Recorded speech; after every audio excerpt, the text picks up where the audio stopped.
private? Well, private loans, they're bankruptcy protected, and people, once you go down that road of being in default, there's no way out.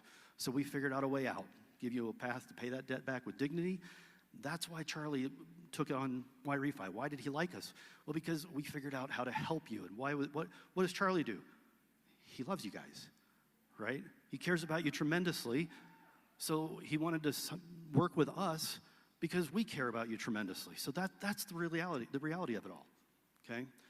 So when we were given the opportunity to sponsor this tour, my partner and I just, absolutely, no question, we're in. We're all in. So here we are. So hopefully, because, again, we deal with distressed private student loans, that means you're in trouble. So I'm going to, and I say this honestly, I hope you never need my services. But if you do, please remember we're here for you, okay? These things are ruining people's lives. How many of you have co-borrowers? Mom, dad, grandma, grandpa, did you co-sign on those loans? By a show of hands. I see some hands out there. I can tell you I've heard some real horror stories of borrowers and their co-borrowers on these loans. So again, when that time comes, hopefully you never need me, but if you do, look up Why Refi. Now the other side of our business, we raise our money through private investors. We have not taken on any institutional capital, and we do that on purpose. We want to allow the public to help us and stay away from any corrupt institutional capital. So what we're doing is we work with individual investors. So if you are out there listening and you're looking to help us out and make a reasonable return on your money, please give us a look up at investwhyrefi.com. It's just invest, the letter Y, R-E-F-Y.com. If you're a borrower, check us out at whyrefi.com. Okay, you're not here to see me. You're here to see the amazing panel of speakers. First, we have to deal with something very, very important, the national anthem. So I'm going to step down and let that happen. Thank you very much for your time. We appreciate you. Please stand for the national anthem and welcome to the stage, Alexis Wilkins.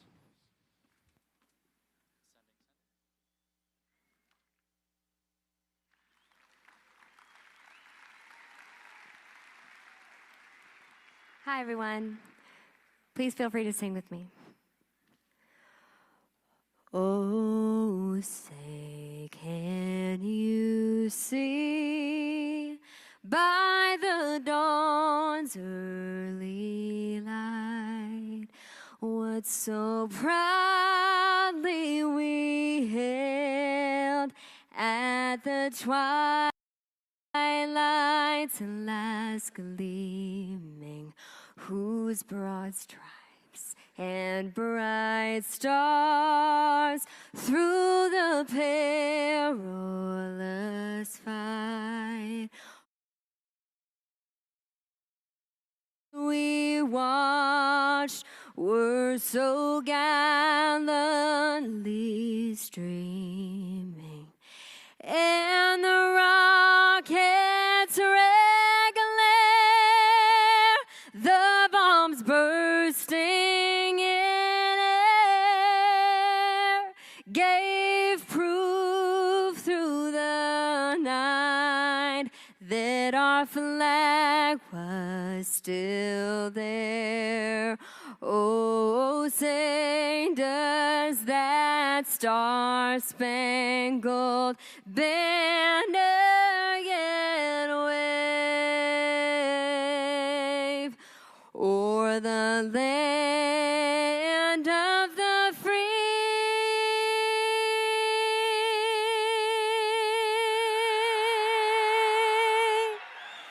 and the home of the brave?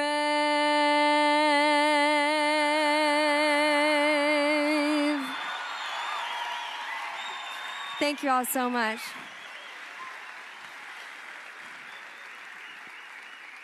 I'm so happy to see you all here, truly. Looking out is incredible, and I know that it's been a month for everyone, and the fact that we all get to be here today is really something that means a lot to me. But I thought that, coming out of the Star-Spangled Banner, which of course right now feels empowering, but it feels solemn too, I thought that we could sing something else together, and I'm sure y'all know the words, so if you know it, will you sing with me? Okay, good. Y'all, courage is contagious. You guys are doing a good thing. Thank you so much for being here. Amen. If tomorrow all the things were gone, I'd work for all my life, and I had to start again with just my children and my wife. I thank my lucky stars to be living here today, 'cause the flag still stands for freedom, and they can't take that away. And I'm proud.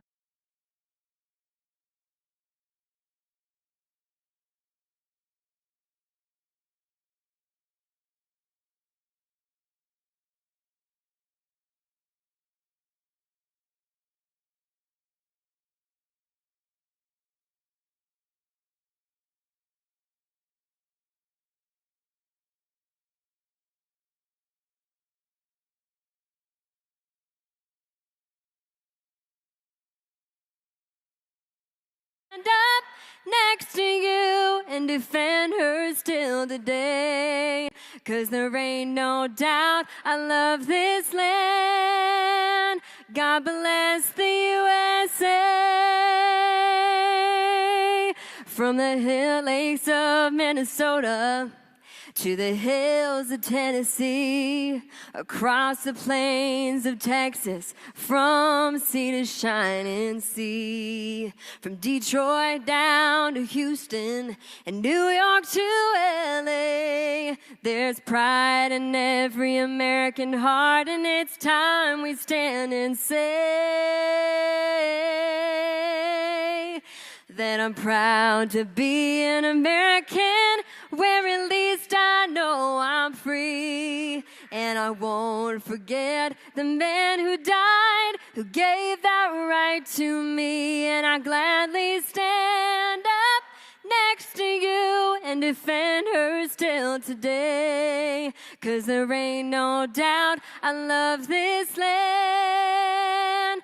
God bless the USA.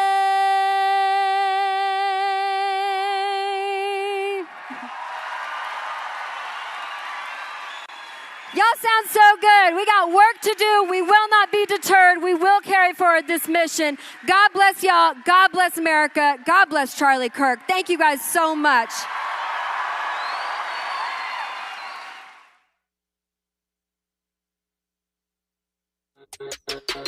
Please welcome to the stage Chapter President of TPUSA, Utah State University, Caitlin Griffiths.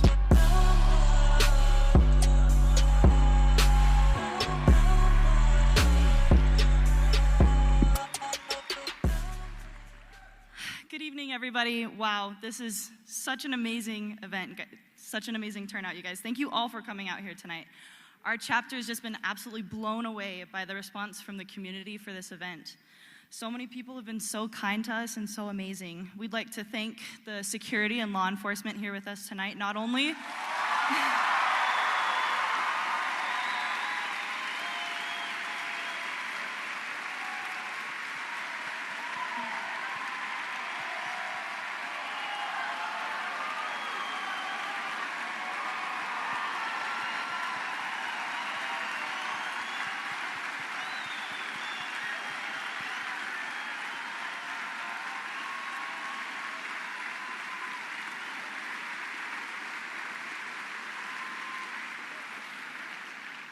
we want to thank them not only for their help with us with our event tonight, but for their work every day to keep us safe, their diligence. They put in that hard work every single day, putting their lives on the line for us.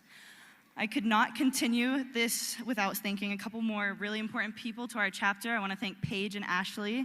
You guys have been there for us week in and week out. It's been really hard, but you guys have been so supportive to our chapter here, and you've helped us grow into what we are today. So you've been willing to work with us and all of our ambitious goals. We thank you for that. Most of all, thanks to Turning Point USA for supporting our chapter and for giving us the resources to pull off an event of this amazing size. If you guys are interested in starting your own chapter, please check out the TPUSA table that we have here tonight, or go to tpusa.com/get-involved. We would love to help you guys get plugged into this organization. Finally, we encourage you to attend our biggest event of the year, America Fest, this December in Phoenix, Arizona.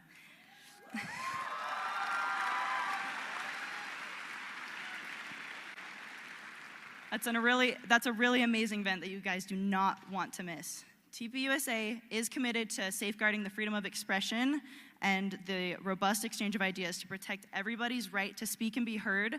Disruptions during this event will not be allowed. Any disruptive individual will be immediately removed from this event. With that said, please join me in honoring Charlie Kirk by holding up those signs that you guys had on your table. If you don't have a sign, just give a yell. Let's cheer it up real loud for Charlie.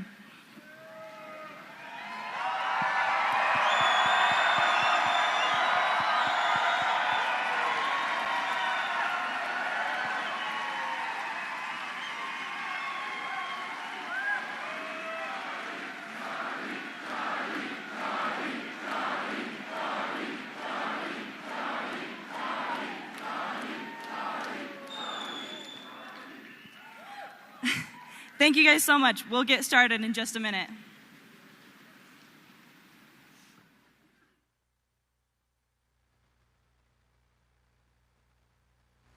Who are you? My name is Charlie Kirk, and I love America because I love talking with people I disagree with. What have you done for your country? Started an organization that's now on 1,000+ campuses to save the greatest culture and country ever to exist. Our family's divided. We're divided the same way the nation is divided. Will anything ever be remedied? A nation divided against itself will not stand, neither will a family divided against itself. Why do you think your son is conservative? You as a father should listen to your son. I used to be, at one point, on my father's side. Upon doing my own research and seeing things firsthand, I've switched sides. We talk every day about politics to the point where it's divided us. Father-son divide is more important than politics. Really try to come down at what generational perspective do they have. Never let politics get in the way of the beautiful relationship between father and son. And my question for you is, do you have any hate against the LGBT community? How could I hate that which I have a heart for? I might not agree at that for some of the lifestyle choices that some people make, but of course not. And if someone said, Charlie, what's your view on marriage? I say, I believe marriage is between one man and one woman. Do I have hate in my heart for somebody that doesn't choose the lifestyle that I believe that God laid out in the scriptures? Of course not. What's this big full of? I go around universities and have challenging conversations because that's what is so important to our country, is to find our disagreements respectfully, because when people stop talking, that's when violence happens. You could see that happen all across the world. What motivates you to come out here? Well, because I love talking to people I disagree with. When people stop talking, that's when you get violence. That's when civil war happens, because you start to think the other side is so evil and they lose their humanity. First, I just want to say I don't agree with you on a lot of stuff, but I really respect, and I think you don't agree with me on a lot of stuff, but I really respect that you'll have a dialogue. I think one of the big problems in this country right now is, like, people can't have a dialogue, and people, like, don't even know how to, like, have a dialogue and use logic and, like, have an actual argument like you do. So how do we improve that as a country? How do you think we get more people that can argue like on both sides of the aisle? And I think this event is a great example of it, right? I think that this event is, we need to have differing opinions. We need to have people that don't share the same worldview and see which one is better and try to find common bond. You should have your own discussions like this every day. You should try to model it and try to have, back and forth, and that's what makes the country strong and great. Civil dialogue. Alex Clark is one of our most amazing team members. She has been with Turning Point USA for 7 years. Six years.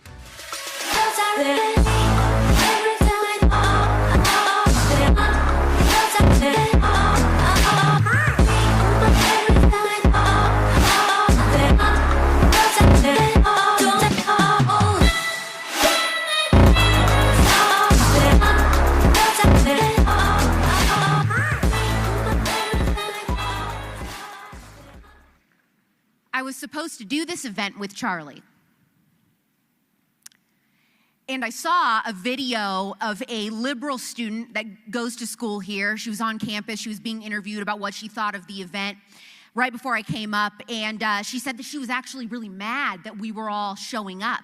She said that TPUSA's presence was putting lives in danger, that we were putting lives at risk. Sweetheart, I think you're confused. The bullets only ever go one way. You're safer with us than we are with you.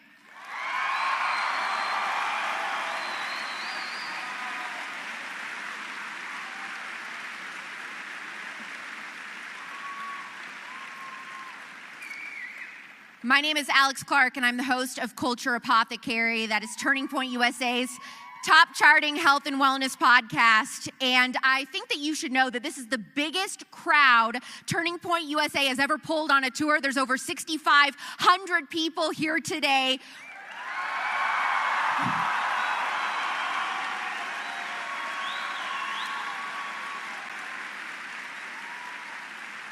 We are witnessing the most powerful conservative youth movement in the history of America.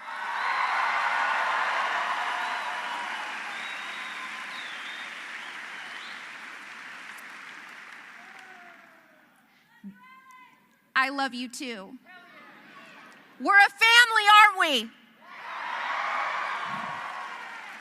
Speaking of family, there is a very special guest that I want to acknowledge tonight. Caleb, who is the Utah Valley University TPUSA chapter president, is here. He was there 2 weeks ago, hosted Charlie. He's actually the only kid at that tour stop to get a solo photo with Charlie Kirk before he was killed. Caleb, would you please come up on stage?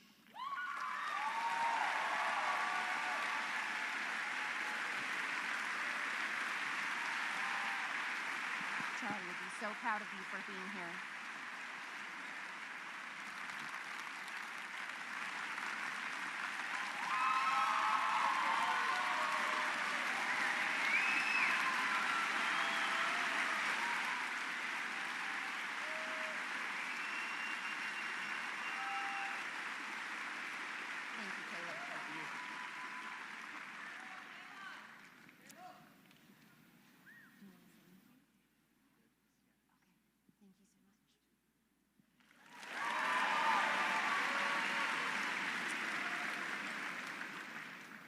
Absolutely incredible that he showed up tonight. Charlie would be very proud of him and proud of all of you for still coming.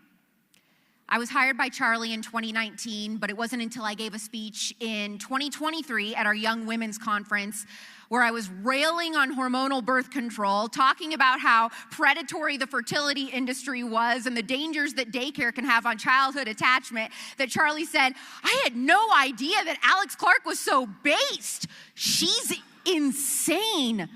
I love it.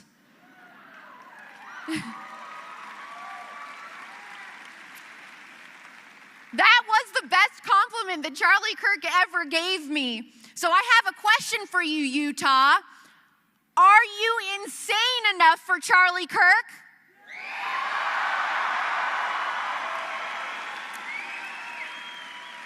Are you based enough?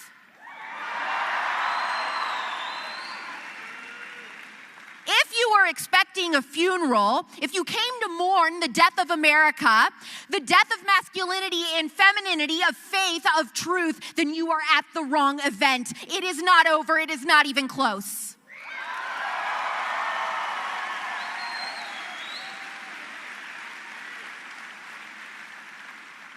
I'm not here to eulogize Charlie Kirk. I am here to pass the torch on to every single one of you. Tonight, each of us certainly feels the weight of this loss. But what we don't do, what we refuse to do, is bow to despair.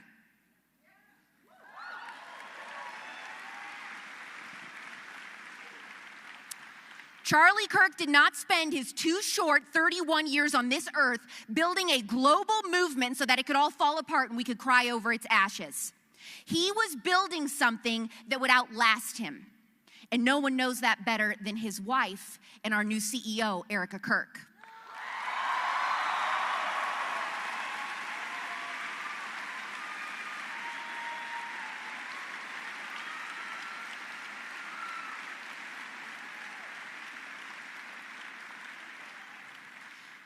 I've seen many online this week speculating, how is Erica able to keep going?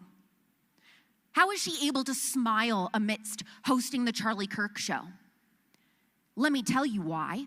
It is because Erica Kirk has a supernatural peace and strength that God gives to his children that surpasses all peace, all understanding. That is why.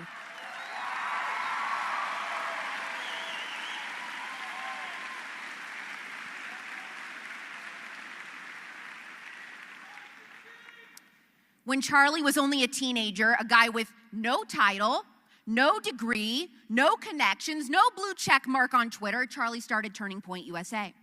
And he didn't ask for permission. He didn't wait for legacy media to give him a platform. He did it himself.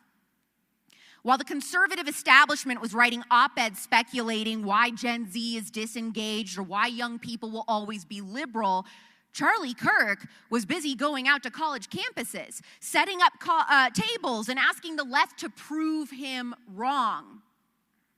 And guess what? They couldn't then, and they still couldn't now.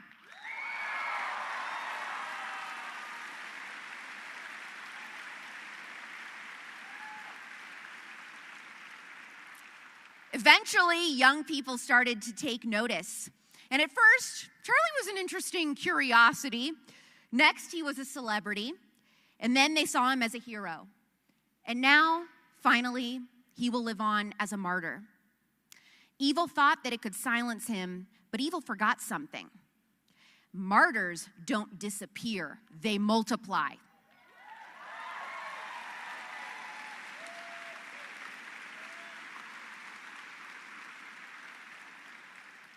Charlie was always thinking ahead and practically about how to grow the conservative movement. He knew the right couldn't just speak to young men, we had to reach young women too. If conservatives couldn't speak to the millions of girls who care about pop culture and fashion and relationships and health and wellness, then it was going to hit a dead end. Charlie and I agreed on this, and he was the only one who understood my urgency without hesitation. Most importantly, he listened. He asked what I thought about what was resonating with undecided female voters and young women.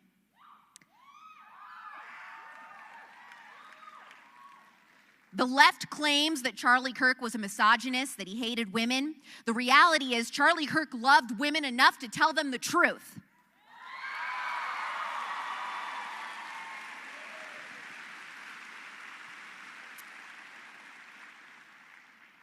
Throughout the last several years, when I pitched my ideas, Charlie replied by saying, let's go flip culture upside down. He let me create my first show, Poplitics, covering pop culture from a conservative perspective, which eventually evolved last year into the wellness podcast I now host called Culture Apothecary. Charlie wanted to fight the culture war and win. And on Culture Apothecary, I talk about healing a sick culture in order to win the culture war. We are sicker than we've ever been, physically, emotionally, and spiritually. So I interview the experts about relationships and parenting. We even talk about theology. We talk about corruption in our food system and the pharmaceutical industry, which is keeping Americans sick. And we do it all through the lens of truth. Charlie knew that if we wanted to win the culture war, we have to start at home with the women, the real change makers, the culture shifters, the ones who hold the key to revitalizing the American family and therefore our nation. It's women.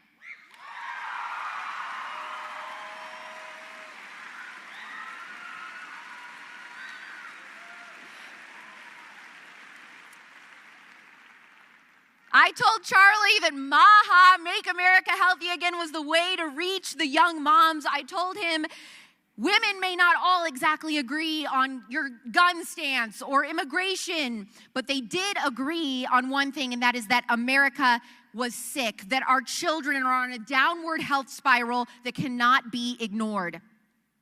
Charlie trusted me, and he said, then let's seize the common ground. Let's make TPUSA MAHA.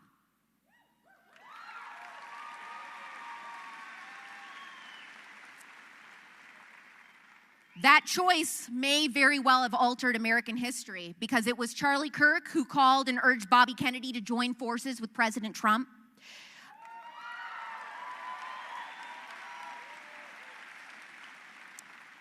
American children today have a chance at living a long, happy, healthy life because of Charlie Kirk.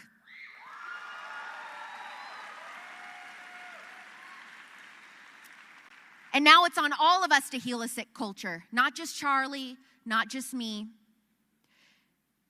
The fix is not going to come by seeking useless compromises with the people who have poisoned us. It won't come through comfort and sitting idly by, tweeting from the sidelines. It will come through courage.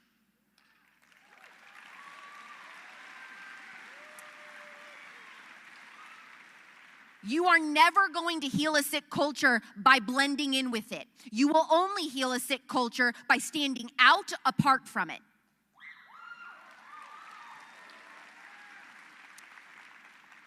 And I don't know what each of your stories are, but I do know this. Each of you came here tonight for a reason. Your calling might be loud, like Charlie's or like mine. It also could be as quiet as a whisper. Your call might bring you to a stage like this one, or it could keep you in your living room. But your call is real, and I suspect that you know as much. And that maybe you've been avoiding it just a little. Charlie Kirk refused to waste a single moment. Every second of his life was deliberately spent with his family, in devotion to the Lord, advancing the mission of TPUSA, or fighting to preserve the soul of America. It was as if he sensed time pressing in and on him, some inner clock reminding him how fleeting life was. And so he lived urgently, purposefully, driven to make every minute count. Do you feel your clock ticking? It is for each of us. And the good news is that you and I have the same time in a day that Charlie Kirk had. And I want you to remind me of that when I can't find something to wear. So now let me ask you, will you waste yours? Will you rise up? Ever since Charlie was taken from us, this nagging thought has been there. I could do more. I should do more. I've wasted too much time. And I'm willing to bet that those same thoughts have entered your minds as well. All of us could have done more in the past. We have an opportunity now to do more in the future. The lesson of Charlie's life is that one person fully surrendered to God and fully fearless in the face of the wider culture can change the course of history.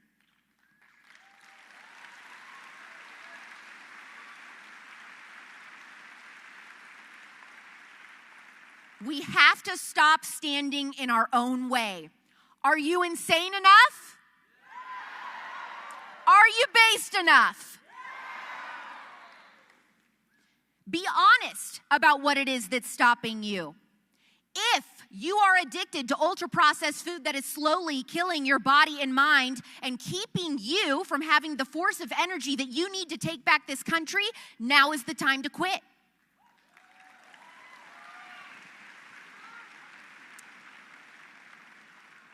If you're too busy scrolling on your phone to lead your family, it's time to put the phone down.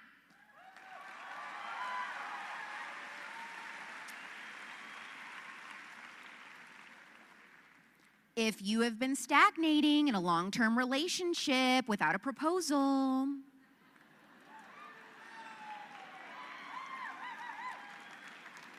I'm a girl's girl. It's time to nail it down or break it off.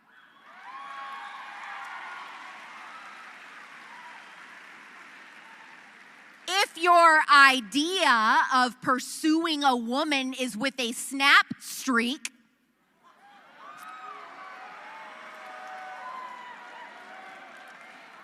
in the words of Demi Lovato, get a job, stay away from her.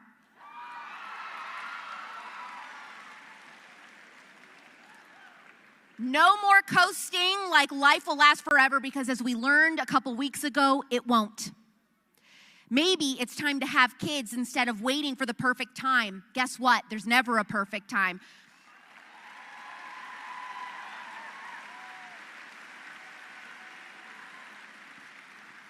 You will never have the perfect house for kids. You will never make enough money. As Charlie liked to say, have more kids than you can afford.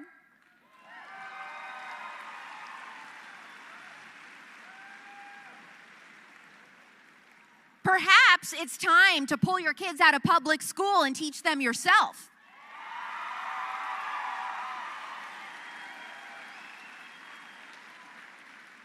Time to stop believing Satan's lies that you are unqualified, because there's no one more qualified to teach your child than you.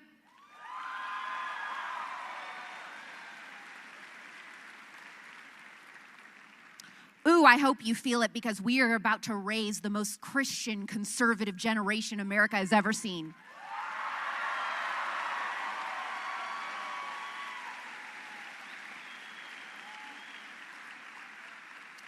And it will be in honor of Charlie. If you stopped going to church a few years ago because life got too busy, then the time to head back is now, not later.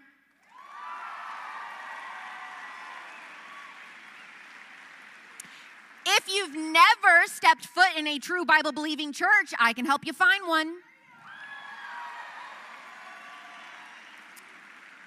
If you're already going to church, ask yourself, when was the last time you shared the gospel with a non-believer? Do you know how?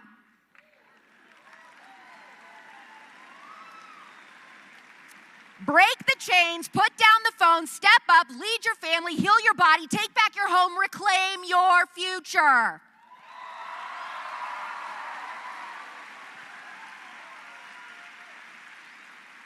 Ooh, I'm not done. Let's get convicted up in here.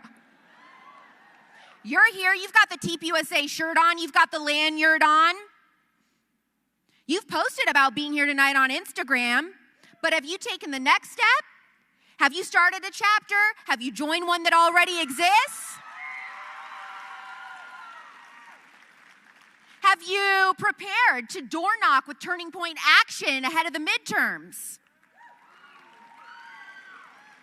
Are you plugged in with a Turning Point Education homeschool co-op near you?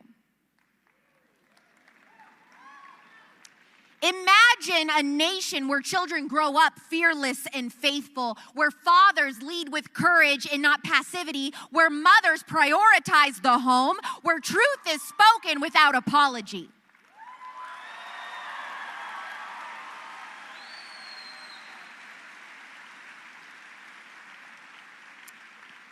That is the America that Charlie Kirk envisioned, and that is the America that Erica Kirk will spend the rest of her life carrying on.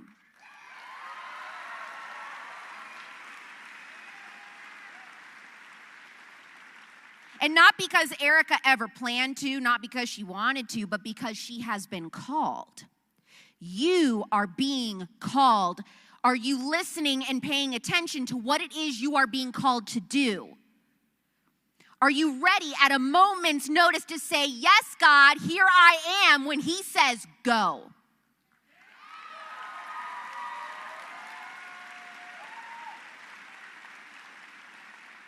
That baby's dancing in the crowd. That baby liked what I had to say, yeah.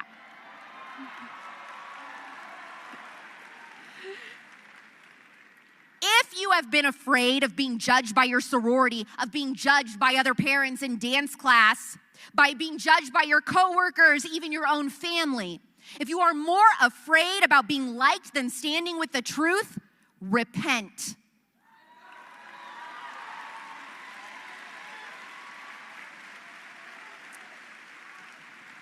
That fear is not from God, it is from the enemy. It is a sin. God does not call those who are qualified, He qualifies those whom He calls.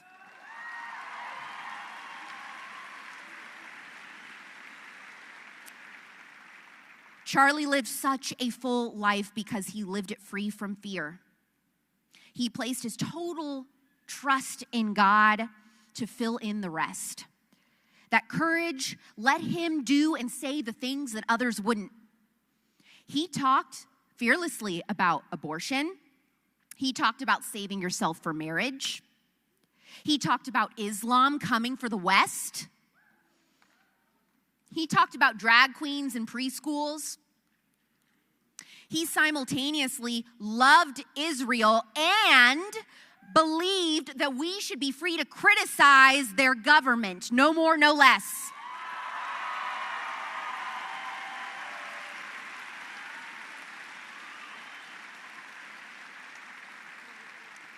Charlie was continuously mocked and ridiculed. He was misquoted and shamed. He was lied about. And finally, in the end, he was murdered in this very state.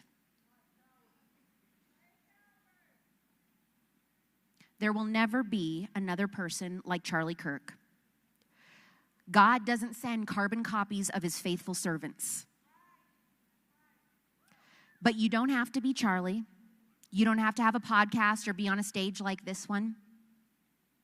You just have to be ready to obey God.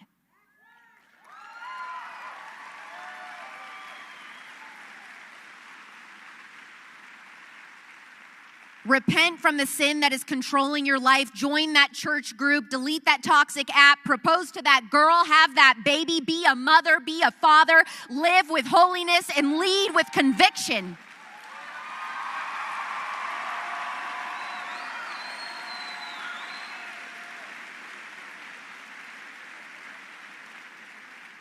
We fear God, not the left.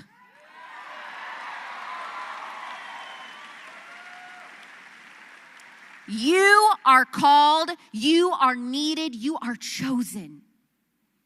Charlie Kirk lit a fire, and now it's in your hands.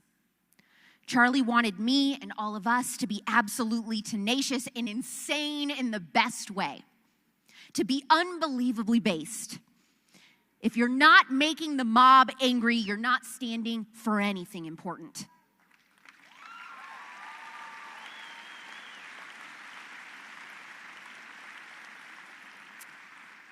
Utah, are you ready to heal a sick culture? Thank you so much, Utah. Thank you. We love you.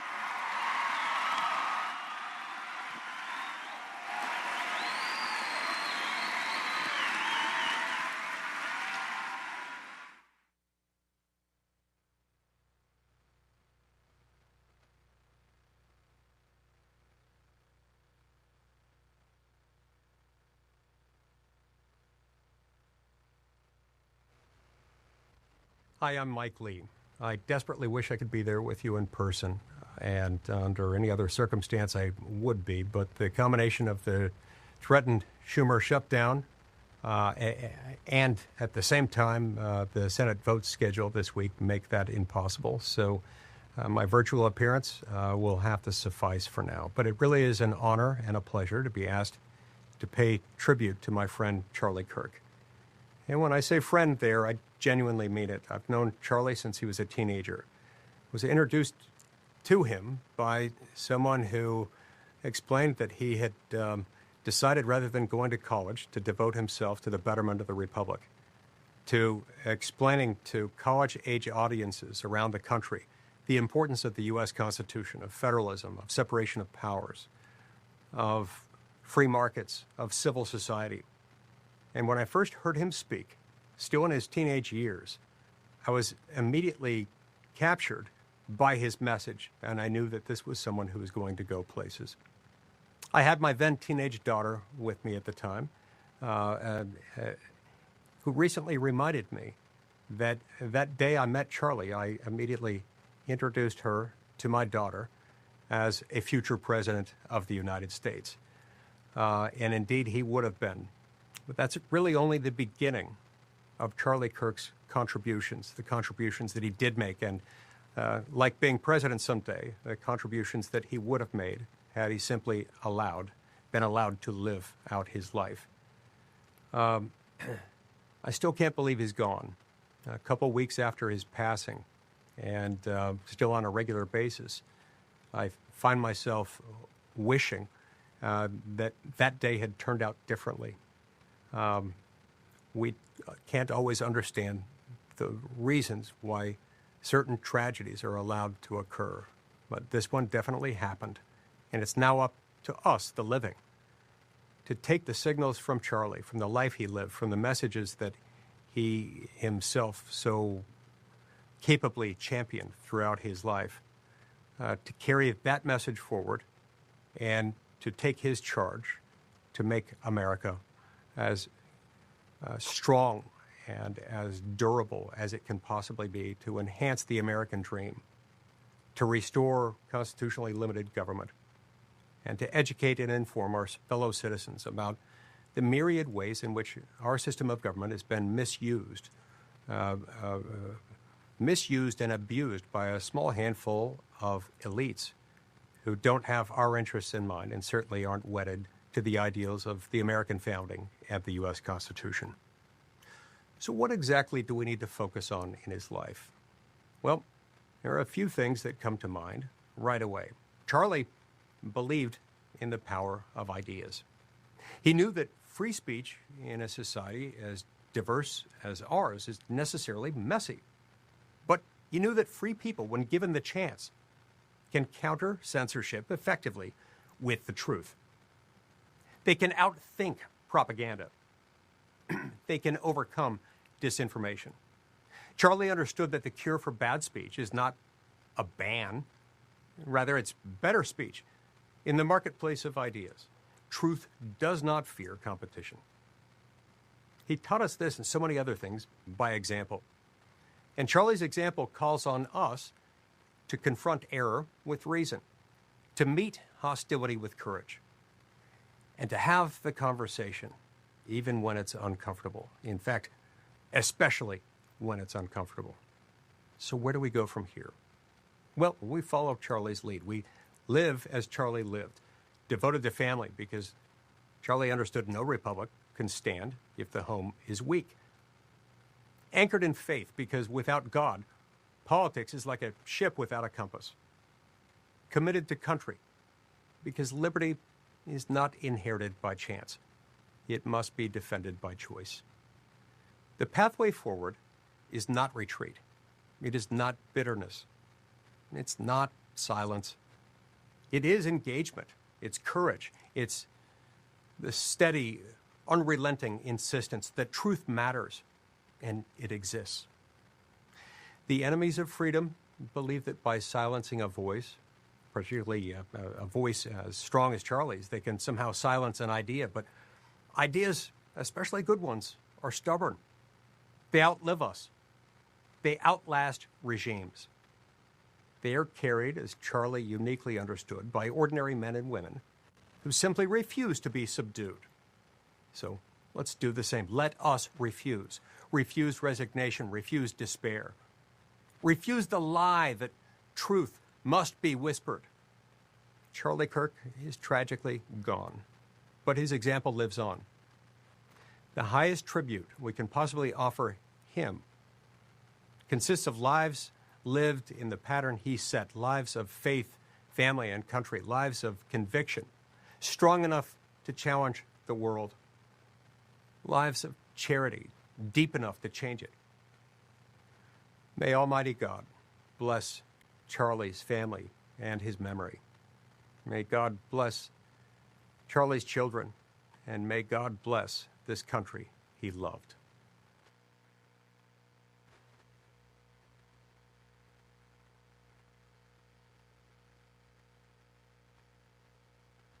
Please welcome Governor Spencer Cox, Representative Andy Biggs, and the Honorable Jason Chaffetz.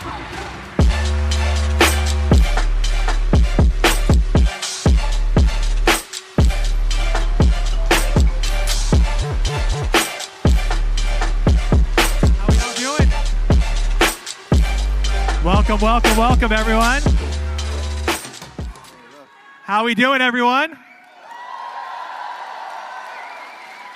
I was saying to everyone backstage, it's great to be in Utah. You know you're in Utah because everyone's hopped up on Mountain Dew. And Alex was calling people to repentance, like Samuel the Lamanite, so we like to see that. So that's good stuff. I love it. This is really, we wanted to host today. Hey, guys, appreciate it.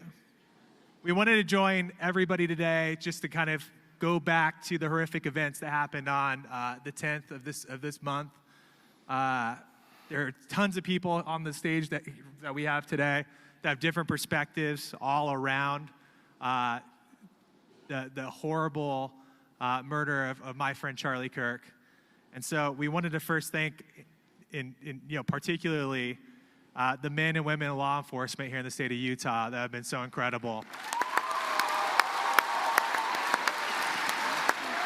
And those of you that are here right now, thank you for being here.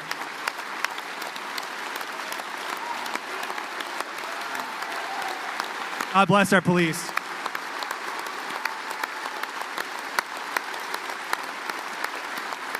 In addition to that, wanted to thank all the medical personnel that helped that day, especially at Timpanogos. It was a horrific day for so many, and just the best of the best in the state of Utah were there to try to save Charlie's life, and everyone should know that and know how incredible that work was done. So God bless those medical personnel that did everything they possibly could do.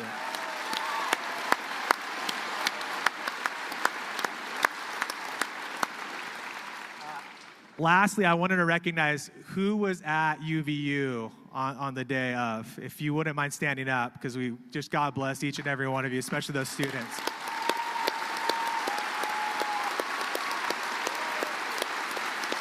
God bless you. Thank you for coming back. God bless you. So I wanted to start today just by going back and kind of taking us through. Obviously, we have 3 different perspectives from the tragedy that happened. I want to start with kind of what happened, and Jason was there that day with his kids. And so, how are you holding up? How are you doing? It's tough. It's really tough. First of all, the United States of America is the greatest country on the face of the planet.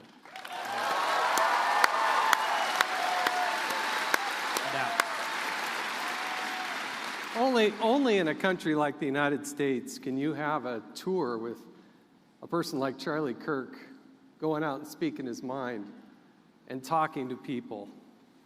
And the tragedy is still very raw. I think it is for all of us. You know, this is still, I traded text messages with Charlie. I was excited because he was coming to Utah twice. That morning, I was going to go out with Ice. I did go out with Ice. I invited him to come with us. I said, Charlie, come with us. It's always fun. And he's like, I don't know if I can do both. And Charlie would never turn down a trip to Ice if he could make it. He could squeeze it in. He would have, yeah. And but I also had a daughter who had recently graduated from there. She's newly married. Her and her husband were there. I was there. My wife was parking the car and coming in. And then that shot was fired. And I was watching Charlie. I saw it. I saw him fall back into his left. And it was scary because you didn't know if there was going to be more shots fired. You see some of these shootings and you didn't know if that was the end. So my family, there were 4 of us there, but there were 3,000 people there that lived through that terror and that trauma. And that should never happen here. We have a lot of us, not all of us, but we have a lot of us that are members of the Church of Jesus Christ of Latter-day Saints.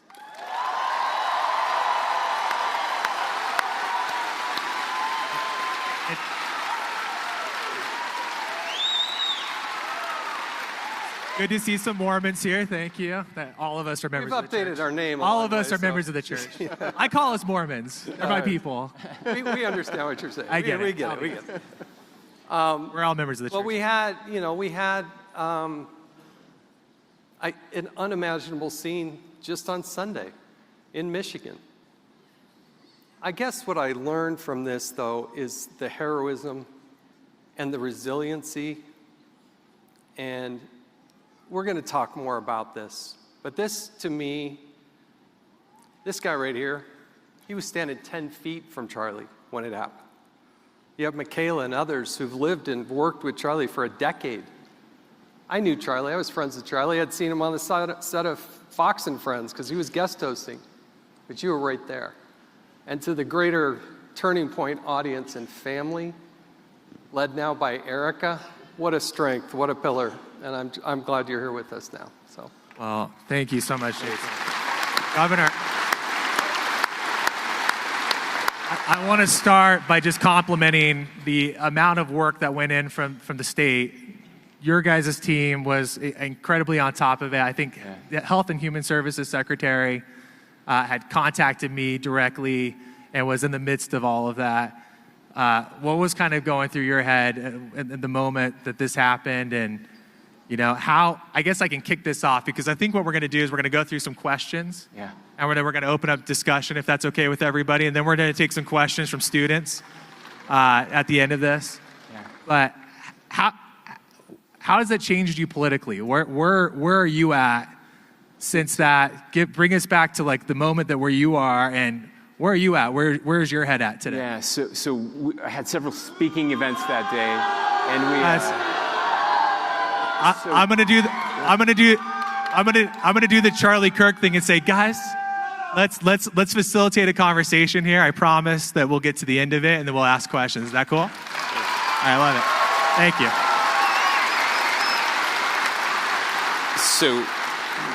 By the way, this is the most turning point thing ever to have Fox News, Governor Cox, and Andy Biggs, the former Freedom Caucus chair, all together on a stage. Sure. That's the most turning point-esque thing ever. So let's appreciate that.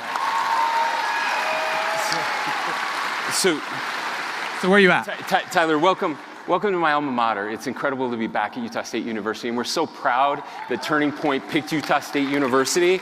And look at the turnout, the largest crowd ever. It's unbelievable.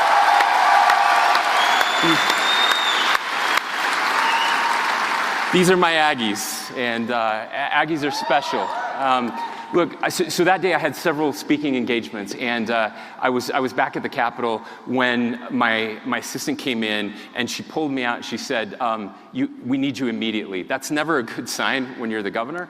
And I walked out, and there was a captain in our highway patrol, and he said, there's been a shooting at Utah Valley University, and Charlie Kirk has been shot. And even as the words are coming in, I'm having a hard time processing them. I said, that can't be. And I said, are you sure? Because sometimes when these things happen, there's a fog of war and you get bad information, right? And so somebody handed me their phone, and the video was already there. And I wished I hadn't seen that video. I can't unsee it. I know that's true for so many of you, and especially those of you who were there. And immediately, 30 seconds later, there was a call from the White House, and it was from the Situation Room. It was Marco Rubio. He was there. The Secretary of State was there for something else. I've known Marco for years. We're friends. And he said, hey, what is happening? And I said, Marco, nobody can tell us exactly what's happening. So then it's just, it's go mode. You get everybody together. And we were just trying to figure out which hospital was he at? What's the latest? And we were in constant communication. I spoke to the president, to President Trump less than an hour later. And we kept getting the information back, and it was looking worse and worse and worse. My first thought was just, please don't die. Like, please, just we got to keep him alive. And then I knew about Charlie's wife. I knew he had 2 little kids, and that's the humanity of all of this, right? And I think it changed all of us, because what I realized very quickly is this was an attack on Charlie Kirk because of his political beliefs, and we knew that. And it was a political assassination, and people were afraid to say that. We should not be afraid to call things what they are. That's what it was. The second thing that mattered was we have to find the person responsible, and we have to hold them accountable, and we will do that, because I know our law enforcement here in Utah, and they are the best in the world. There was no way that this person was going to get away with it, and they came through. The third part, though, was this was more than just an attack on Charlie Kirk. This was an attack on free speech. It was an attack on America. It was an attack on American ideals. It was treasonous. It was, we have not had a high-profile assassination like this in my lifetime. I'm 50 years old, so it's been 55 years since we've had anything like this. And the weight of that sitting on all of us. And the fourth thing I knew is that Utahns weren't going to riot. They weren't going to start cars on fire. They weren't going to respond with violence. Isn't that interesting? because that's who we are. Isn't that interesting? I'm going to get into that question in a second, but I mean, when's the last time you saw a left-wing speaker have to cancel their event on campus? When was the last time you saw, riots that came out of a left-wing just meltdown? We saw the Summer of Love, right? That happened in 2020 with everything. Our side did what? Turned to prayer. Everyone here, I think, that we saw across the state of Utah turned to prayer, and we saw that immediately. That's right. And that's a huge credit to every single person that's a citizen here. Andy, I want to jump in on this. You had a close relationship with Charlie. What do you think the hardest battle is that you foresee in this new political environment? The country appears to be so chasmically divided. That's really part of our problem. I mean, we tried to have a prayer on an oral prayer on the floor of the House, and the Democrats shouted us down. Can you imagine that? Ever? It was amazing. I view that as when we want to talk about moving things forward for what's best for the country, kind of like the way Charlie did. He was always wanting to engage in debate because he believed our ideas were right. We're fighting people who want to crush ideas as opposed to engage and be willing to admit that someone else just might have a better idea. And that's the problem. And I will just say this about a lot of people wait until they're called to do something before they stand up to defend something. But Charlie didn't. Charlie and Tyler and TPUSA and all of you who are here, what you guys have done is you've seen the need to do something, and you've engaged, and you've put some oomph behind it, and you've done it with honesty, integrity, clarity, purpose, and principle. That's what Charlie did. And that if we're going to go forward as a nation, we need to emulate what Charlie did. Can I just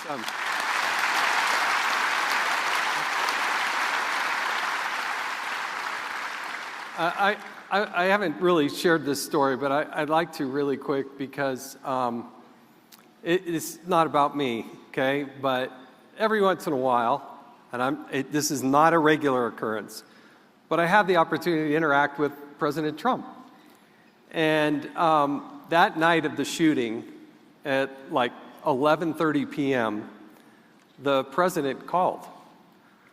And now normally when President Trump calls you, and again, doesn't happen very often, he'll say, "Hello, Jason, this is your favorite president, Donald Trump." True. Yeah.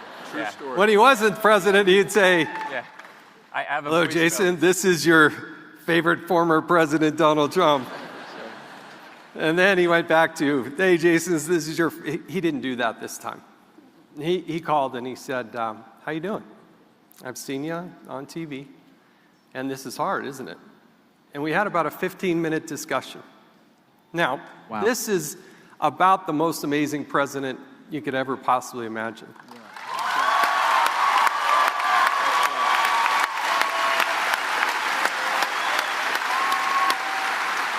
And I haven't even told you this part, and near the end of the conversation, I said, "Mr. President, how are you doing? You knew Charlie?" He said, "Yeah, this one really hurts." He said, "I don't know that I would be the President of the United States without Charlie Kirk. That's true. I really don't know."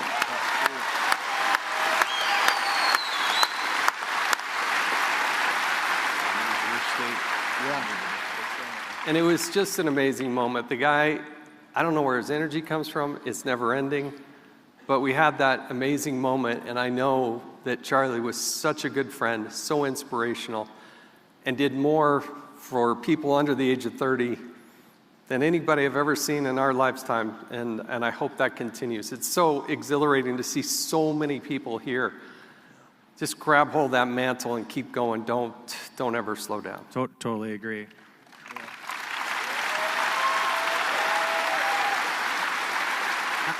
I want to get into some of the tough questions. And this is kind of, I'll open this up, but, I'll start with over in that corner here since we just went with Jason.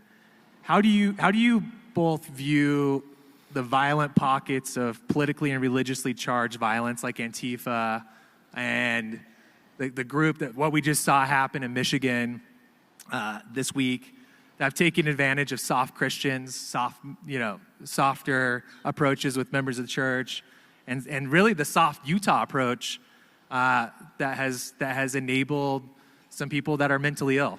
What's the viewpoint on that? I don't know who wants to take that first. Go ahead. So, if you have constantly a group of people that you demonize and dehumanize, and you use the worst possible rhetoric, you are going to actually trigger some people to actually engage with dangerous and violent acts. And so that's what we've seen. I mean, and when you take a leader like Donald Trump, who is the leader I would assume everybody in here would acknowledge he's a great president and he's a great leader, and you've let's think what he's done.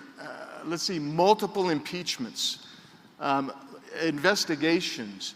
The FBI went after him before he was actually sworn in, and they came up with a Russian hoax, and the FBI did that with Clapper and Brennan. And when you see this kind of demonization that way, first of all, you kill trust in your government. And if you can't trust your government, all of a sudden, trust in your fellow man gets a little bit weaker. And the rhetoric continues to go strong. I get back to what I was saying about Congress. And some of the stuff you've heard from various members of Congress after Charlie's death have been to continue to perpetuate the very language that actually causes and inspires those who are not sane and who are evil to actually come after people. And you throw gas on the fire. Instead of, and that's exactly the opposite of what Charlie was doing. So I would just say, for instance, if you have rhetoric that demonizes the LDS Church, which if you remember, you've encountered that. We had some of that this week. We saw a lot of it this week. Much of it. And it takes some. And really, this whole month. I mean, this has been a rough month for That's right. a lot of members of the church. For between the death of President Nelson, and we have the Michigan issue, and then obviously Charlie's assassination. Yeah, all of this here in Utah. It's crazy. This attack on us, it's going to trigger somebody like who may not have been rational, who decided he hated Mormons, and we were somehow demonic. And there are people who think we are demonic. That kind of rhetoric has got to end. And it's largely, as Alex said, it's coming from one side. And we have got to make sure that that as we fight the fight, that we call that out and say, no more. Yeah, and Governor, that's my follow-up question here. So you've said some things that there's been some inflammatory rhetoric on both sides, and that you've coined the "disagree better" slogan. Yeah. Is that really a both sides issue, or what's your opinion? No, so I want to add to what Andy said here, because I think that's really important. One of the TPUSA staffers back there said this isn't just about left and right. It's about good and evil, right, up and down, and that piece really matters to me. And I think that's what we're talking about here. Look, there is a thread here. As Andy said, when you call people fascists and Nazis, well, we went and liberated Europe from fascists and Nazis. That is an evil. And when you try to convince people that people who aren't fascists and Nazis are normal people, regular people participating in civic process. That's exactly right. That we get accused of that. Here's two of the most dangerous trends that we've seen over the past few years. This idea that speech is violence is so wrong, and even worse than that, it's illogical. But it goes a step worse than that, because then they think, well, then violence is speech. And when you see everything through a lens of oppressor and oppressed, which again is so dangerous because it allows you to justify things that you would never otherwise do. And you think that then because someone said something that you don't like, that's violence towards me, which then justifies me being violent towards this person for speaking. And that's exactly what happened in this case. And that is a destructive mind virus in our society today. So do you think, I'll let Jason hop in here. Yeah, go ahead. So do you believe it is a both sides issue? Look. Okay. No, the answer to that is no. The answer, that mindset that I just told you is only coming from one side. That mindset is only coming from one side. That idea that speech is violence and violence is speech, that is not coming from the right. It is not coming from the right at all. I've only seen it come from the left, I think, predominantly. That's what Andy said. Yeah. Oh, that's what I was trying to say, is this is not a both sidesism. I think there's a deeper problem here, and it's and I had to learn this myself, unfortunately, the hard way recently, and it's nihilism. I didn't even know what nihilism was. Right. Nihilism is this idea and this belief that you don't believe in anything. You don't believe in God. You don't believe in any sort of roots. You don't believe that there are morals. You don't believe that there is a good and bad. It's good and evil. You don't believe any of that.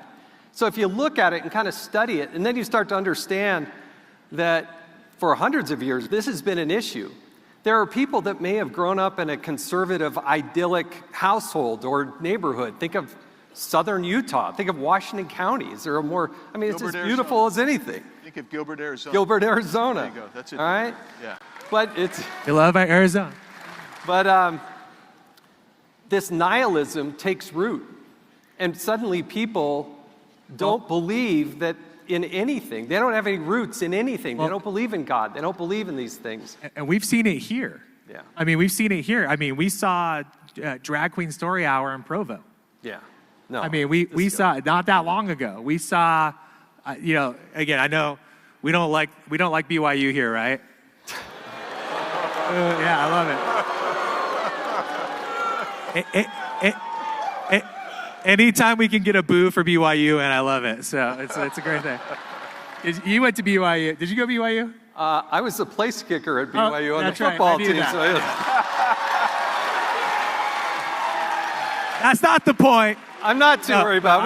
I'm teasing. We soundly beat Utah State every time. It's okay. It's all right. Kicked a lot of extra points here. But we saw, again, that image of the Y being painted trans colors, right? Like that. I mean, that was an image that was like pretty jarring for those that are from Utah to see that, like, all around you, you have some of that evil that's just seeping in throughout the state.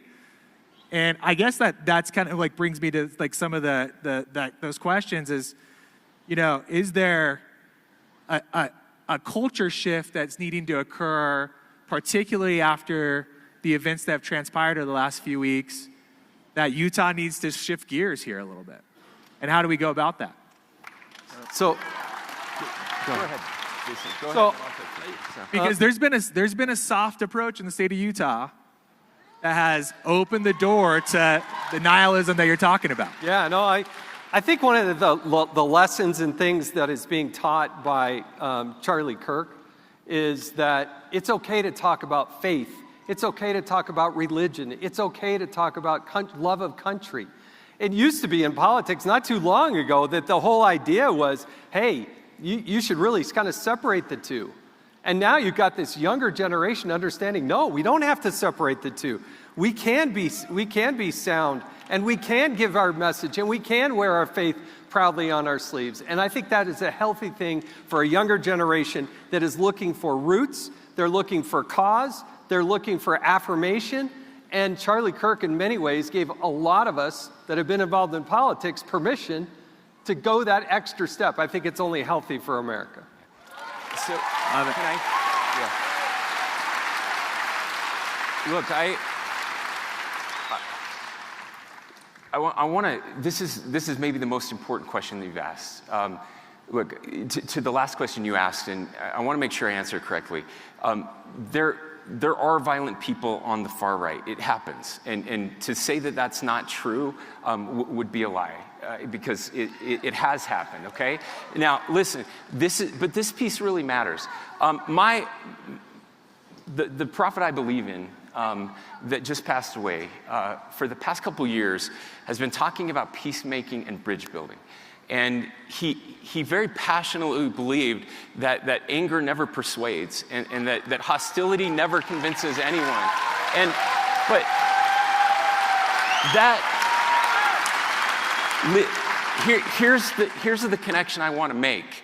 That is not soft. Peacemaking is not soft. It's the hardest thing you can do. And that's what Charlie understood. And this matters because there is a rift in our party. Charlie wanted to go in and he wanted to engage. And people that he talked to, people who were very different than him, people that disagreed with him, you saw those videos just now. He treated them with respect, he treated them with love, and he treated them with dignity. That's right. And that is not soft.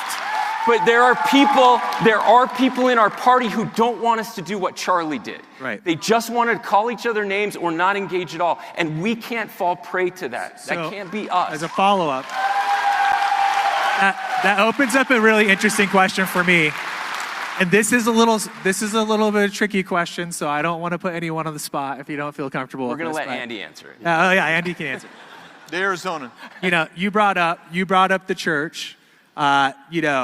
Is it time for the church to take mental illness a little bit more seriously instead of identifying with inclusion politics? Is that, and the community as a whole, when I say church, I mean the community as a whole, particularly in Utah. But what is the response on that? So, we talk about, we've got to be kind to people, but we also have to take some things very seriously and be tough. Absolutely. So how do you go about that? And just quick fire, what are some of the thoughts that you have that kind of go down the line with that? Yeah, look, one of the things I want to be careful to do, the other thing my church teaches is that we all have agency and everybody is responsible for their own decisions. And look, the person who committed this horrific crime, that person is responsible for their decision. Not the church, not Utah, not someone else. That person is responsible. And we absolutely have to take mental illness more seriously in this country.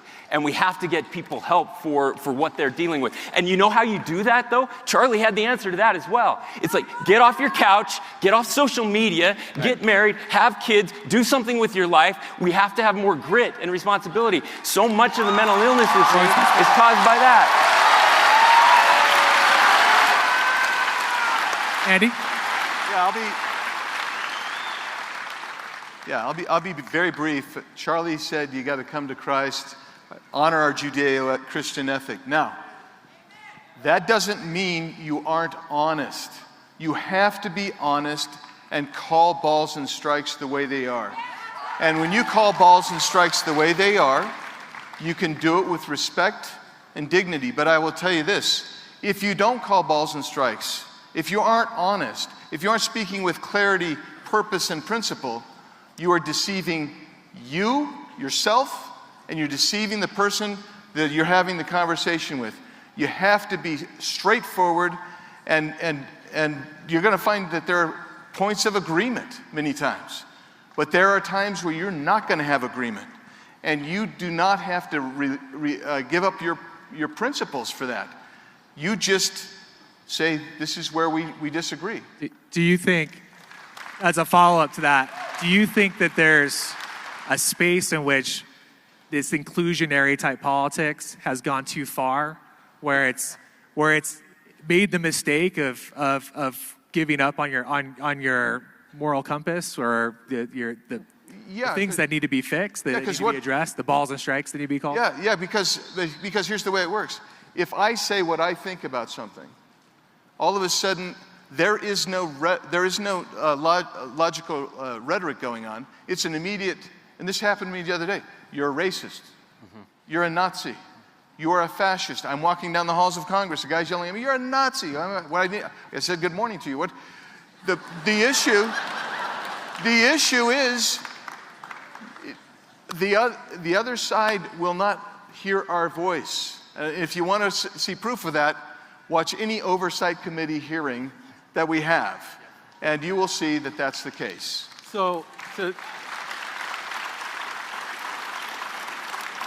Here's my personal experience. Those that preach the most tolerance are the least tolerant among us. That's right.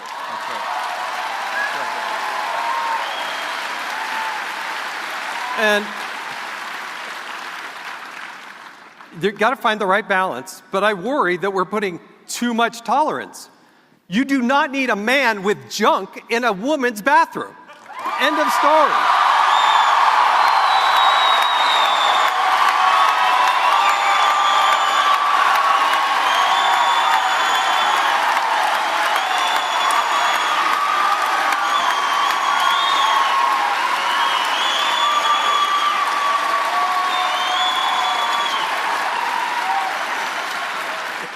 It's really the simple things, isn't it? So, I didn't know that I'd ever be saying that out loud, but it seems like common sense to me, but it escapes a lot of people. I'm gonna ask you one last question here before we go to some students who will have some questions, and we'll continue the dialogue. So what do you think for young people is the greatest threat for engaging in the political process today? Is it the violence? Is it the lawfare? Is it the threat of being canceled because you didn't sign on for, again, the policies that are the worst? We'll start with you and go backwards, sir. I think my immediate reaction is you got to find a balance in life, right? And I actually liked what the governor said. Get off your phone sometimes. Go out, feel that grass in between your toes. Go up in the mountains. Go visit us. Get off social media. Find the right balance. There's a place for technology. There's a place for social media. I'm on it, okay? But you got to find that balance. And if you don't find that right balance, then you get skewed and you start diving into all these rabbit holes and all these conspiracy theories that are just sometimes flat out nuts. So find that balance. That's my immediate reaction to it. Cool. Thank you, Jason. Yeah, in my estimation, the biggest threat to young people who want to live a valued life, a life with value, is that we live in a culture that doesn't value those values. They want to punish you. And what it is if you've ever watched a bunch of crabs in an aquarium, they always move in a herd, and if one breaks off to do on its own, they go chop off a leg and bring him back. And that's what happens if you want to be a righteous, good, honest person in our society today. So they'll try to cancel you. And if they can't cancel you, they'll try to humiliate you. And if they can't humiliate you, they will resort to physical attacks on you. That's what you face today. And Charlie's answer to that was, be courageous, live a life of value and meaning, get out, get married, have children, come to Christ, and do something meaningful with your life, because life is bigger than you.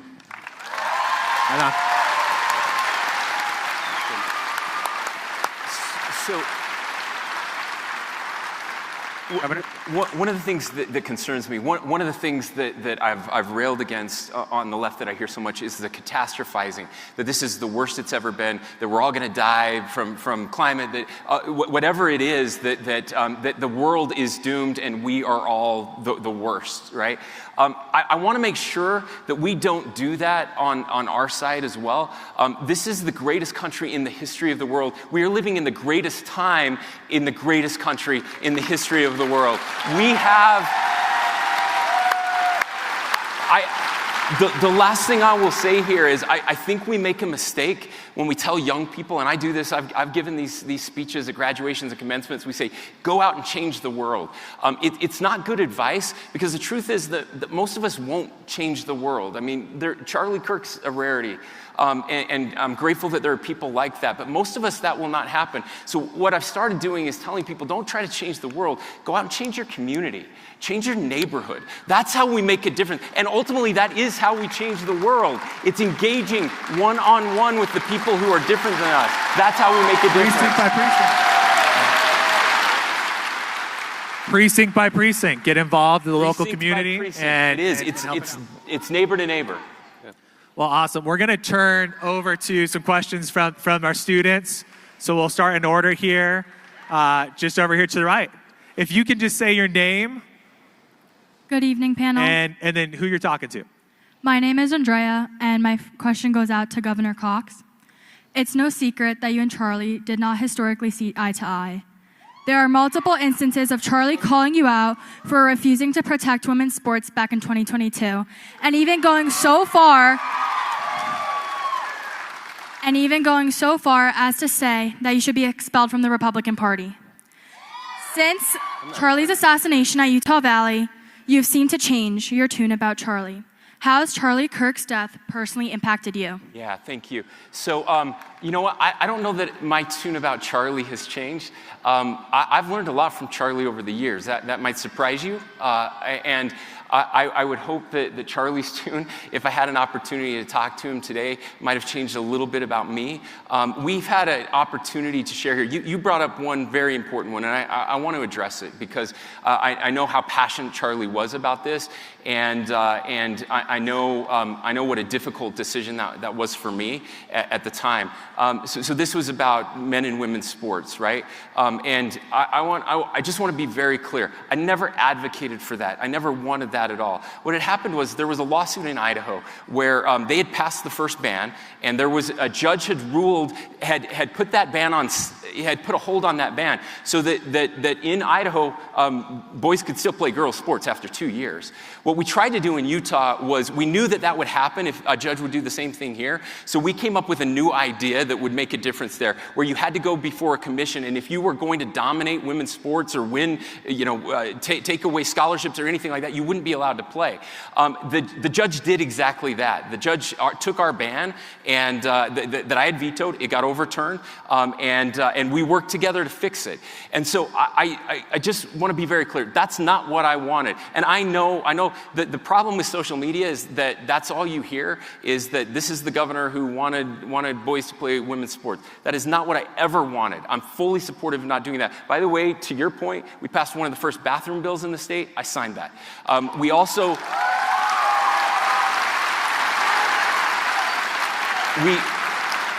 One of the problems that was happening with sports in our country and in our state, and by the way, this is true in most states, that they required you to transition for a year before you could play, which was actually incentivizing transitioning. So we stopped that as well and made it so you couldn't transition as a youth, as a minor. And so... Because again, we felt like those were the right things to do. And so I think Charlie and I would agree on 99% of things, but here's what matters. What matters is that we are engaging, and I can't say this enough.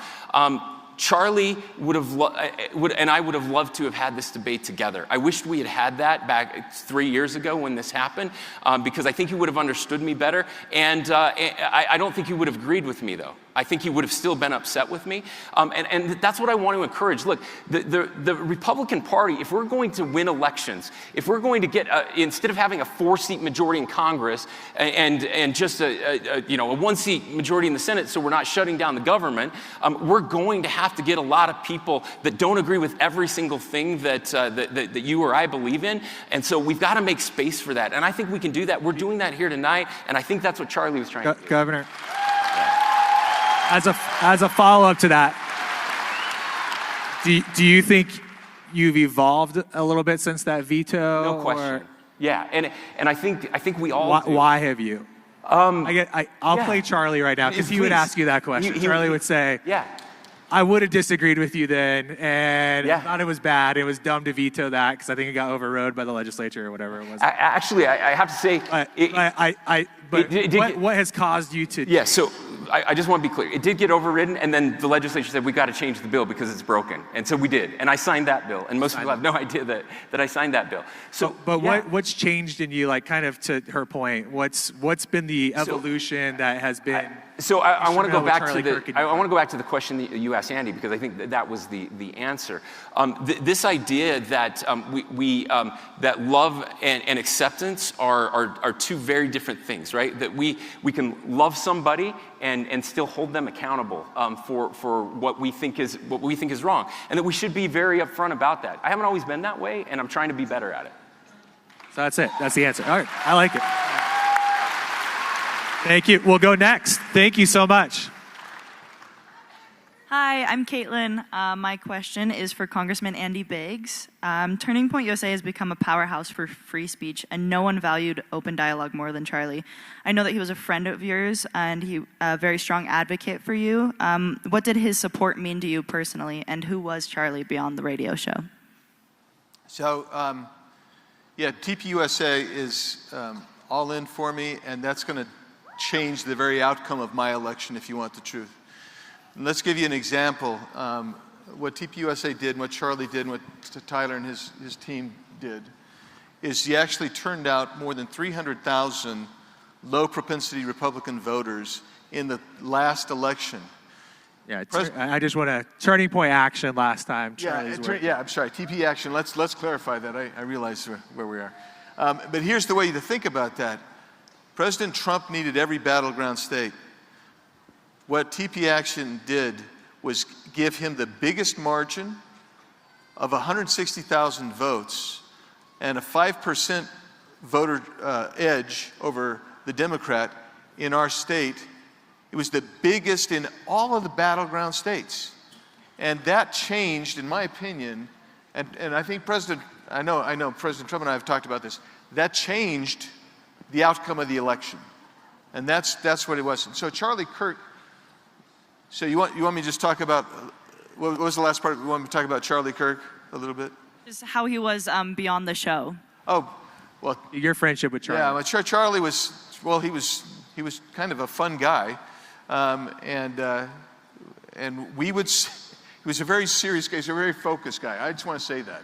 And we would sit before we'd go on to do a space together or something, and he might ask about the family. He was very interested in my family and personally, and we would talk about family. But he would also come back to, Andy, I left Illinois. Tyler talked me into leaving Illinois to come to Arizona, and Arizona's screwed up. How are we going to fix it? And so he's focused, totally focused. I'll leave it there. Thank you. Mr. President. How's it going, guys? My name is Caleb. This question is for the Honorable Jason Chaffetz. I wanted to ask you, also being there at UVU when Charlie was assassinated, how did that personally affect you? And also, how have you found strength in continuing to fight for freedom? How do you find strength in the fight for freedom? I think I was really moved and touched by the Christ-like approach of Erica Kirk in her comments.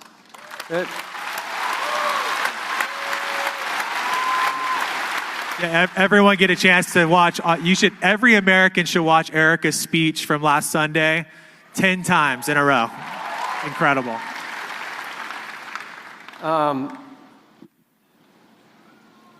I find my strength in prayer. I find my strength in my wife and my family. I find my strength in the community as a whole. And you all have to, Charlie talked a lot about this. He talked about his journey of faith. You know, that when we were at UVU, the first question that Charlie got was about religion. And they were trying to kind of catch him and trying to say something negative about the Church of Jesus Christ of Latter-day Saints, and he wouldn't take the bait. And he said, if you're trying to get me to say something negative, I'm not going to. I love people here. We're all on our journey of faith. And so whether it's you or whoever here or somebody who's not here, that's a lifelong journey. That's not something that just, oh yeah, I got it, I achieved it, I checked that box. So I get a lot of strength through the power of prayer. I get a lot of strength from my wife, my family, my kids. I love going out in nature. I love doing wildlife photography when I kind of want to clear my head.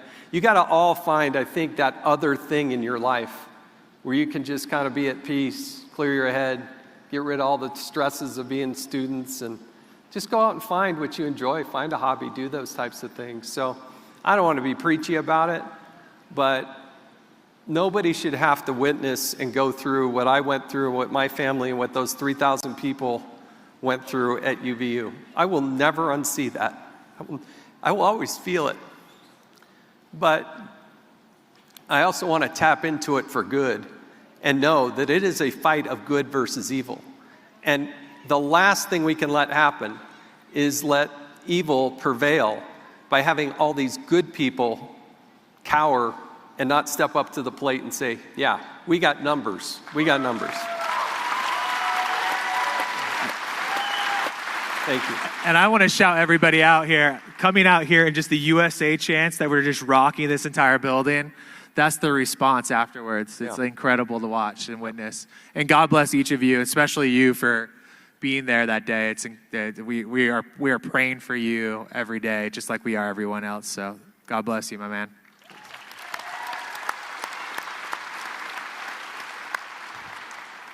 Okay, my name is John, and my question is for Spencer Cox.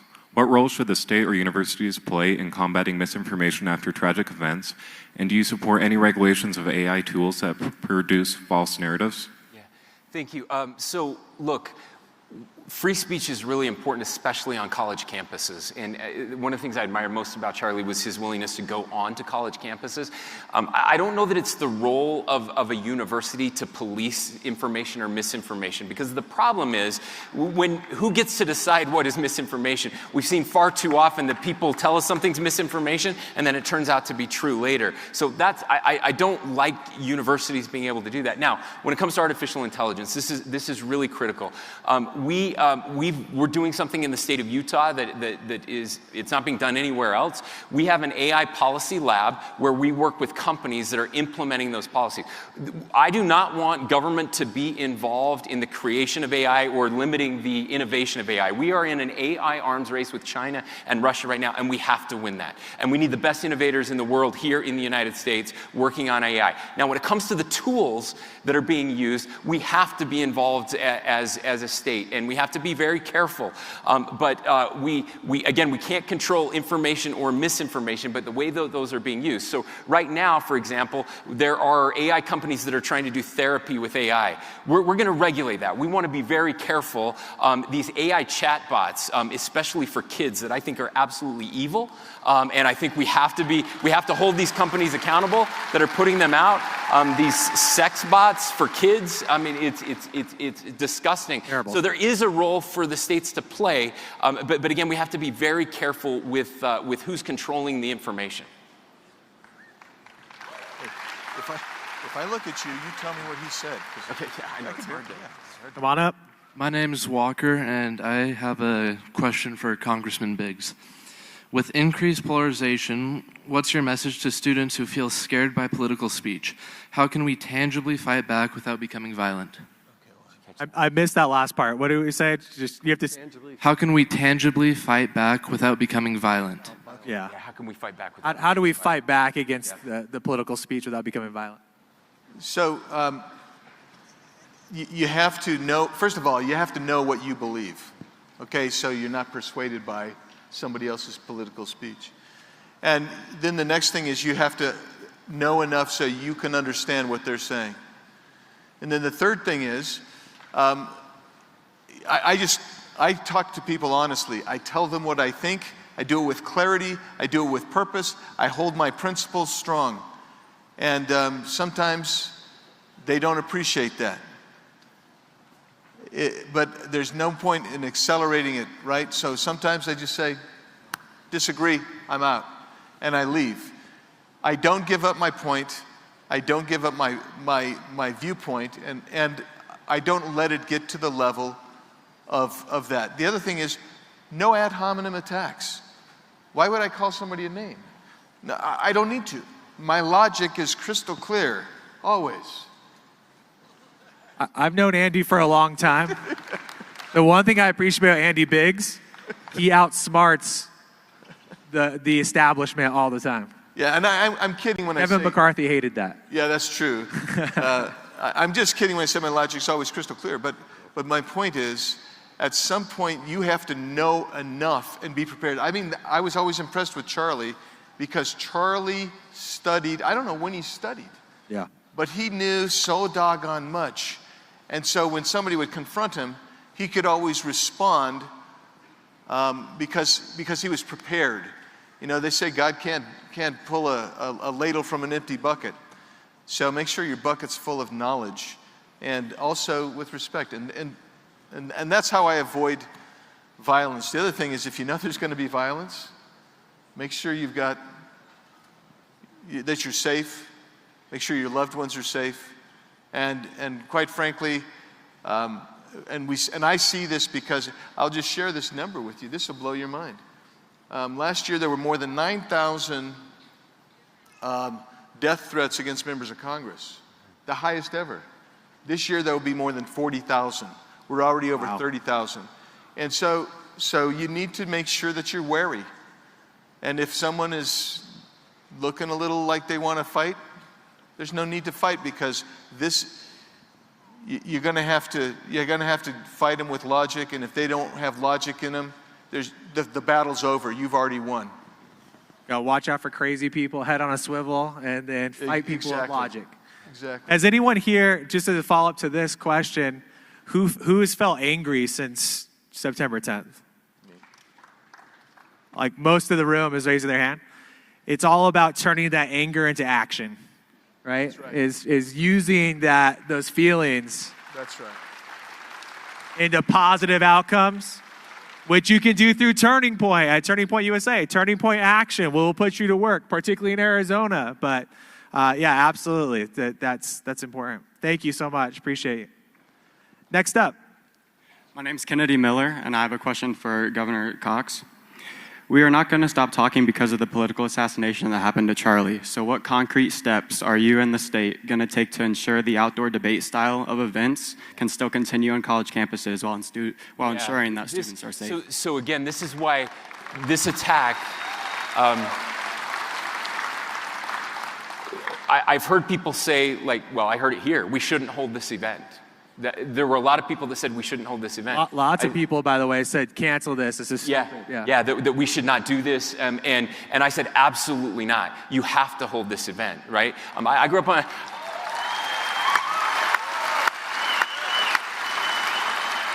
By the way, it would have been really easy for any of these guys here to say no to the call to be here, and so I appreciate everyone being here. Yeah, thanks. We're not wusses here, right? That's at least. This is why I say that attack was not just an attack on Charlie; it was an attack on all of us, because now we have to think differently than we thought before, and it makes it harder, right? There are people, if we have an outdoor event, who might feel like they don't want to come because they're worried that something could happen, and now we've just killed free speech, right? Because they don't feel like they can show up. So what we have to do is we have to be better. We're working with law enforcement to learn everything we can about what happened there and how we can stop that from happening. So using new technologies, having more security at those events. I hate it. I hate that we have to go through security to get into things because it feels very un-American to me. But I also know that we need to protect not just the people who are on stage, but the people who are out in this audience tonight. So that's my. I'm looking down here. We have almost the entire Utah State Legislature here. I want to thank all of them for being here, as well as some members of Congress. If you are a legislator, a member of Congress, I see our Attorney General. Will you please stand up so that people can see who we have here? And some of them are spread out in other areas because we didn't have enough seats. The Speaker of the House is here. Speaker Schultz is here. We've already been having these conversations, thank you, to make sure that we have enough funding for our universities so that we can hold these events. I mean, again, we'll be on roofs, we'll have drones. We're going to keep people safe so that we can keep doing this. We're not going to let the terrorists win. Thank you.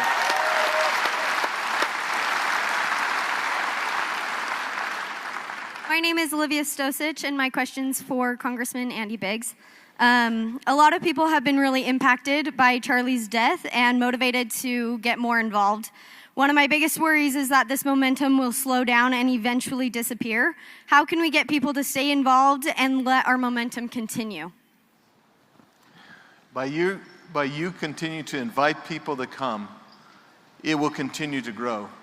And it's going to continue to grow. There's not a doubt in my mind. Charlie's martyrdom, if you will, is actually catalyzing the public broadly across this country. And a lot of people want to get involved. They simply need an invitation. By you being involved, being active, it's gonna really propel this thing. I had a staffer ask me. He said, my daughter goes to an East Coast university. She wants to start a new chapter.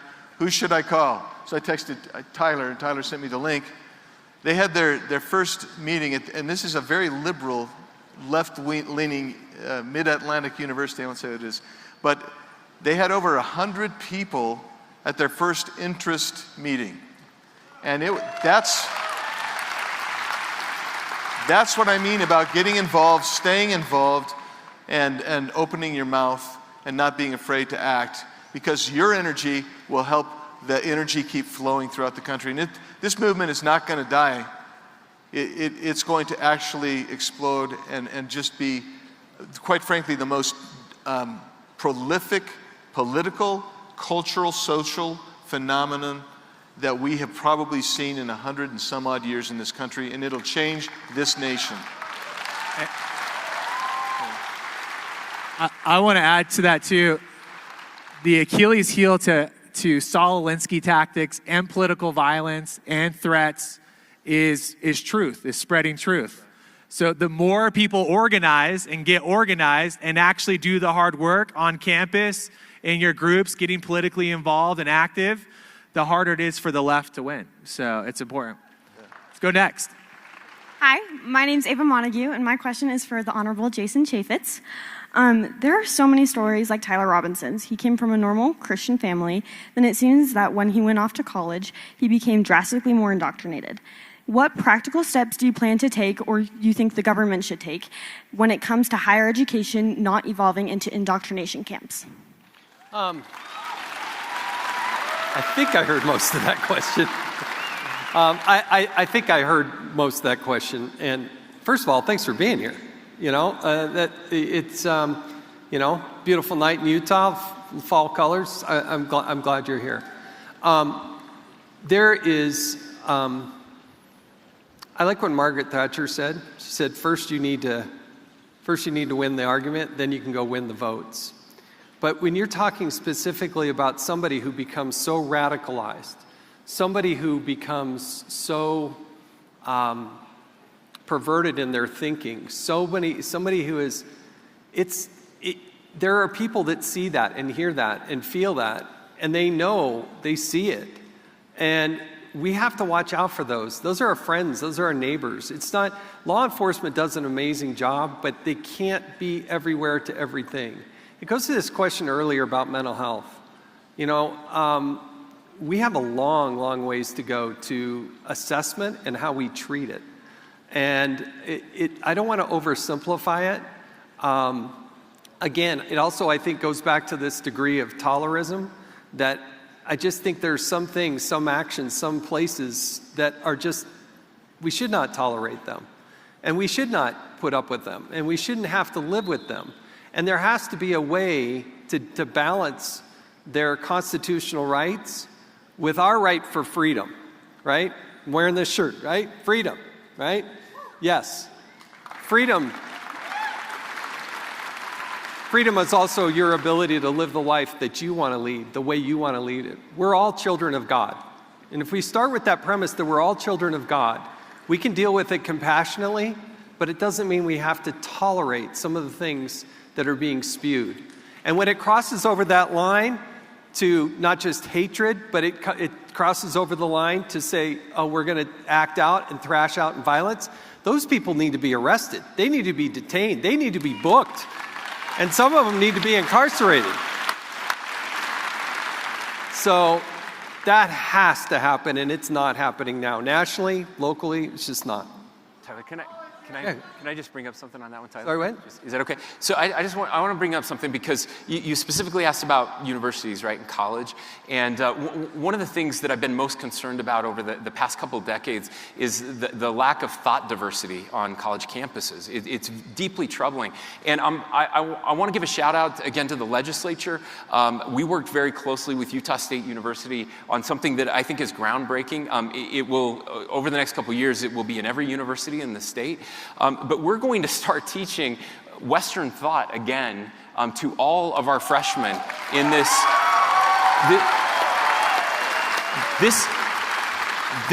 is not, I want to be very careful. This is not conservative thought. We're not trying to replace forcing liberal ideas on all of our students with conservative ideas. This is the founding of Western thought. These are the great books. This is Aristotle. These are the Stoics. This is Marcus Aurelius. It's the great British philosophers and the Scottish philosophers. These are the people that, and it's our founders. These are the people that our founders relied on to start this great nation. This is what Abraham Lincoln and Frederick Douglass and Martin Luther King, this is what all of us studied in college until about 20 years ago when it just became whatever you want to do is fine with us. And that's not okay. We have to have a foundation to even have these debates. And we've lost that foundation, and we're getting that foundation back here in the state of Utah. All right, I think we're ready for our last question here. Thank you. Good question. All right, my name's Chris Jorgensen, and my question's for Governor Cox. But before I ask my question, my wife made me promise to say, over a year ago, when we were sending out our wedding invitations, we realized we had a bunch of extra stamps, a bunch of extra envelopes, and a bunch of extra invitations. So we sent one to the governor's mansion as a joke, and not knowing that we would get a very thoughtful reply from you, Governor Cox, saying that congratulations on our wedding. So I want to say thank you for that. And I want to say thanks for how you handled the investigation surrounding Charlie Kirk's assassination. Tyler Robinson has been charged with aggravated murder. The state is seeking the death penalty. Why do you feel that capital punishment is appropriate and necessary in this case? So first of all, good question. Thank you for getting married. Thank you.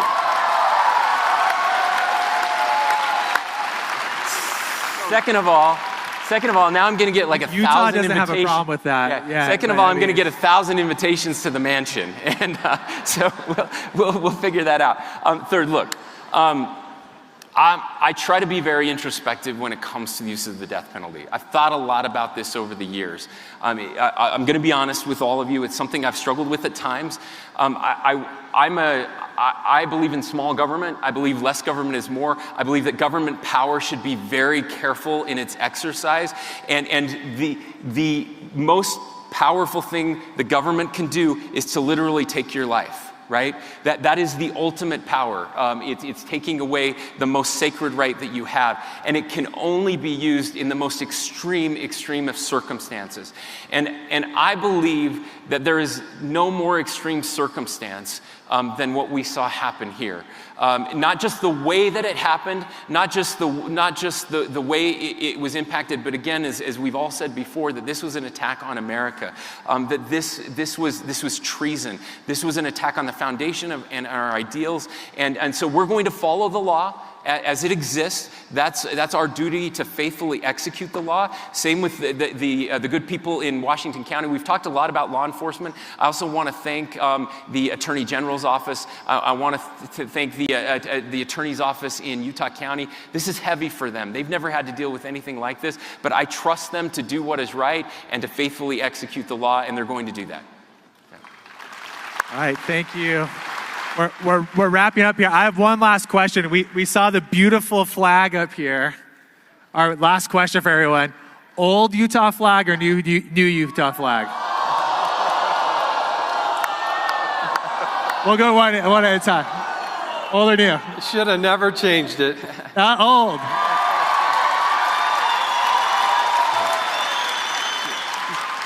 Just real quick.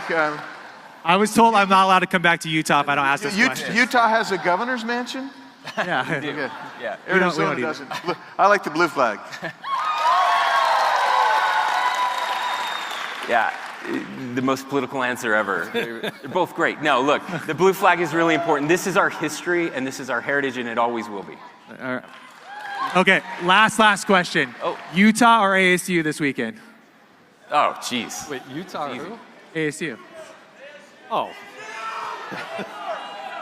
No, I'm going with if any team that's not playing BYU, I'm all about BYU. So as long as they're not playing BYU, I can root for the Utes. Yeah, no Utes. problem. All right. Sun Devils. It's ASU. ASU. Yeah. I mean, go Aggies, but if it has to be, it's go Utes. Yeah. All right, everybody give it up. Thank you so much for coming out tonight. Give our panelists a warm round of applause. Hostile environment.